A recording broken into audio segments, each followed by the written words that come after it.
the cut in funding is a very severe blow to people going to school in Beirut at the moment.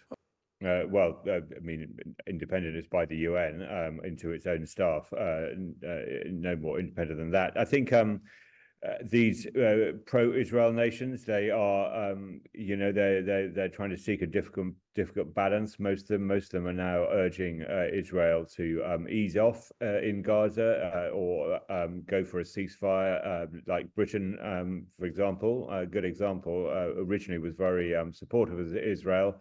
Is now going to a position where it's telling Israel that it needs a ceasefire, it needs to end the fighting in Gaza for the sake of the civilian population. It needs to increase the humanitarian aid going into Gaza on a political level by acting with Israel on this issue, if you like, taking this firm action on the UN claims.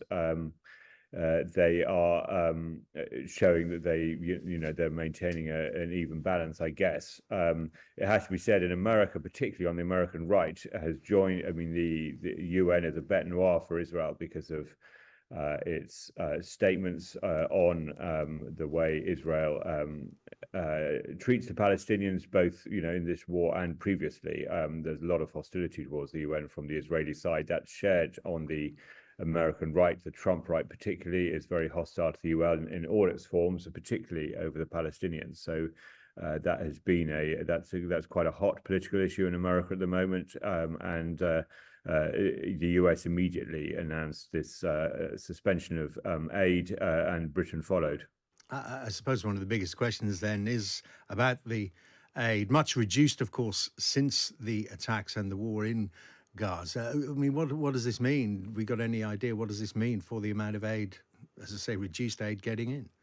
Well, so there's, we should need to distinguish this aid. This is not the aid that's going into Gaza itself to provide food and medical supplies to the displaced 2 million people displaced inside Gaza. UNRWA, this agency, is the agency that runs schools and clinics and healthcare in Palestinian refugee camps. It's actually rather a strange legacy of the war that led to the founding of Israel in 1948, and the refugee camps that were set up across the region for Palestinians who were forced out of what is now Israel. So these camps are now effectively small, well, sometimes quite large towns. They're not just in the West Bank and Gaza. There are plenty there. They're also in Lebanon, in Syria, in Jordan. So even in Sabra and Shatila, the famous two refugee camps in South Beirut, and other camps in Lebanon, the healthcare and education is provided by this UN body. So tens of thousands, hundreds of thousands of Palestinians across the region are dependent on UN services. So the cut in funding is a very severe blow to people going to school in Beirut at the moment. What is the size of the agency? How many staff have they got in Gaza, and what's their makeup? Are the majority of them? Are the majority of them from the region, or there must be international people there as well? So the senior, it's a UN agency. So the kind of on the UN side, if you like, the UN admin side, overseeing it, they come from the smorgasbord of international nations that run all UN agencies. But of course, most of the staff are the staff who run the schools and clinics funded by UNRWA, who are local. So there are, I think it's in the region of 10,000 staff, maybe a bit more in Gaza. Similar numbers, of course, in other countries where it operates. They're teachers, they are doctors, they're nurses, they're janitors, cleaners, and people who. This. We don't know who these people who are accused are, but they could just be school cleaners. Yeah, I see what you mean.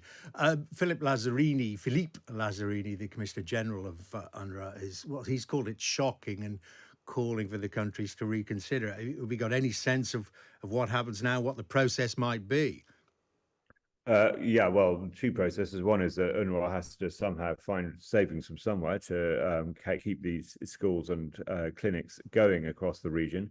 then I suspect they will be putting a lot of political pressure through the UN on countries like Britain to reconsider and keep the suspension as brief as possible. The Israel has called for UNRWA to be disbanded, but someone's got to run schools and hospitals. So for these Palestinians, there's an argument which many in Israel would make that it is time for example, Palestinians in Lebanon to accept that they are now residents of Lebanon, for Lebanon to accept that, to give the give the Palestinians citizenship and equal rights, which they don't have in places like Lebanon.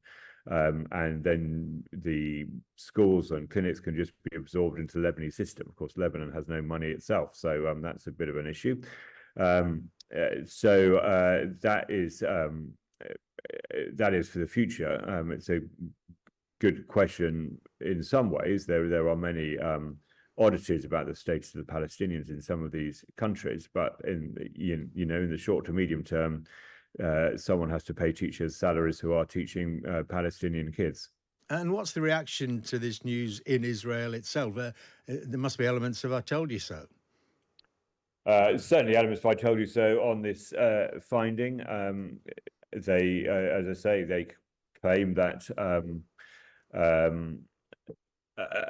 they've always claimed that UNRWA is too sympathetic as an organization to Hamas. It cooperates too closely with the Hamas authorities. But as I say, that doesn't deal with the issue of who is going to teach these kids if UNRWA didn't exist. So UNRWA, I think, runs somewhat under half of the schools in Gaza. If they weren't running the schools, Hamas would be. So it's not entirely clear that the effect of this of dissolving UNRWA would be what Israel wants in the long term. And while you're with us, Richard, can you give us the latest on the situation with the Houthis? These reports, it's been going on for more than a day now, of an oil tanker being struck. It's on fire. Apparently, it has some UK links. Whatever is going on precisely, it certainly seems the Houthis are undeterred by the airstrikes that have been taking place. They're certainly not deterred.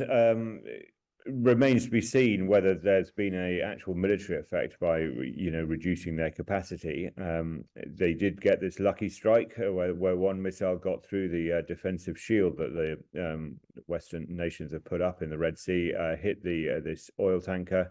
I understand that fire has now been put out. It was taking naphtha, an oil derivative, and was burning quite strongly. But I believe that fire has now been put out, and the boat is heading to port. But yes, the Houthis still have missile abilities and will carry on firing at oil tankers and container ships with. It's avoiding Russian and Chinese ones. It's hitting Western ones.